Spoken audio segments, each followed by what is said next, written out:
David Stokes with Decorators Warehouse. I'm here inside of our lighting division, VW Pro Lights. I'd like to show you in a few minutes how easy it is to light a wreath with cluster lights.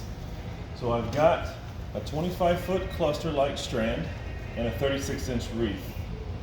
The first step is to shape the wreath and get it nice and full. That way whenever you put the lights on, it'll be ready to work with. So I've got this wreath finished on the shaping, and I'll take my cluster lights and start to work with these cluster lights. So these cluster lights are great because there's a lot of lights per linear foot, and you can add these lights very quickly and easily to anything, whether it's a wreath, a garland, a tree. They are also indoor-outdoor.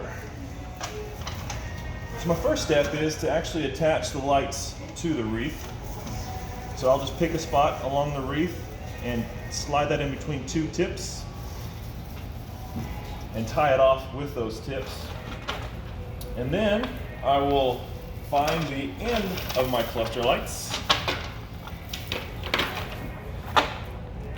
So here's the end of it, and I'll just attach that on the other side where I have my beginning. So I want to tie off my beginning of the strand as well as the end of the strand right next to each other.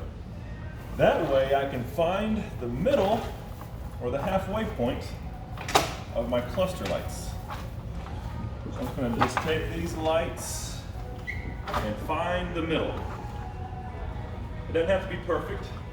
I kind of want to have a good idea where the middle is. So here's the middle, and I'm going to just attach that halfway on the other side of the wreath. So I'll just slide that in anywhere along the wreath, about halfway, and I'll tie it off.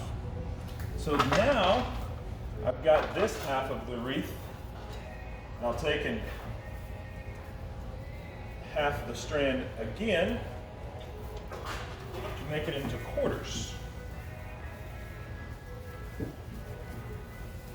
then on the other side, I'll find the middle. Like I said, it doesn't have to be perfect because these cluster lights are so easy to work with.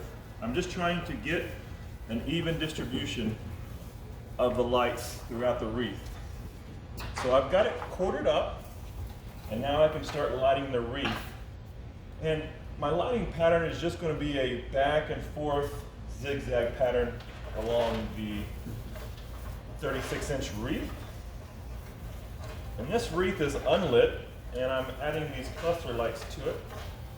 You can also add cluster lights to an already pre-lit wreath. So I'm just going back and forth on a zigzag pattern. And that's why it's really important to just go ahead and shape the wreath before you start lighting it, because it'll allow you to put these lights where you want it without having to work too hard. And so I'm just going back and forth. So I've made it to where I have it tied off. And so I'll just keep on going to the next quarter of the wreath.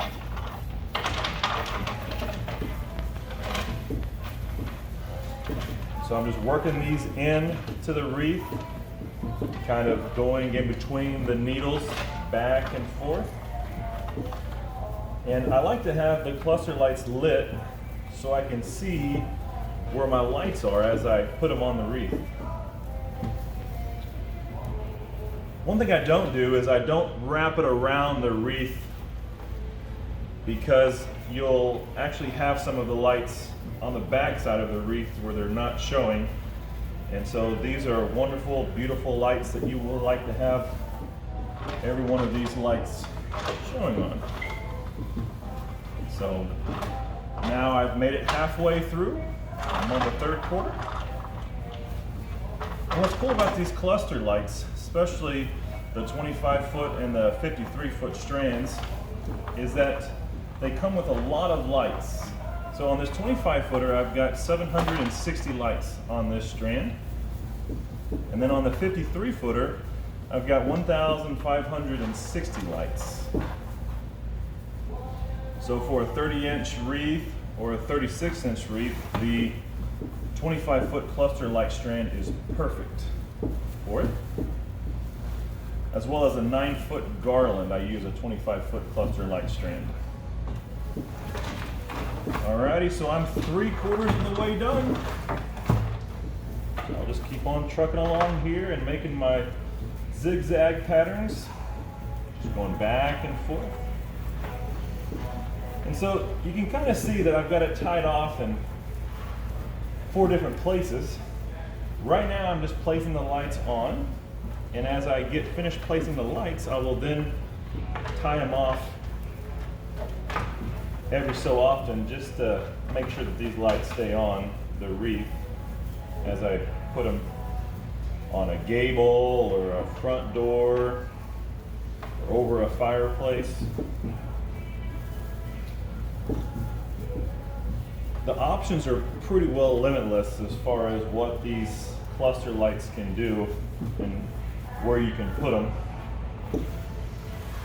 So there is that wreath there. It's a nice, easy lit wreath. Got a lot of lights on it. I've got it tied off in 4 different areas. I'm gonna go every foot or so and take 2 of my tips and tie around one of the strands as it comes through on my zigzag pattern. So I'm just taking it in the middle of the wreath. It doesn't have to be the middle, it can be on the edges, but I'm just going every so often and tying around or across some of the strands just to keep those on. These are easy to put on, also easy to take off, but I like to store them with the lights on. That way next year it's easy just to shake a little bit and put right up. It comes with a 8-function controller as well to do different settings. And it also has a timer on there. But this is the twinkle, a little flash back and forth. And of course this is a 25-foot multi-cluster light strand, and they use 4 colors to make up the strand. And back to the steady on. Well, there it has it. You know, that's the 36-inch wreath with lights on it. There's many applications that you can do with cluster lights. You can put them on garlands, Christmas trees, or wherever. So thanks for tuning in, and I hope you have a wonderful Christmas season.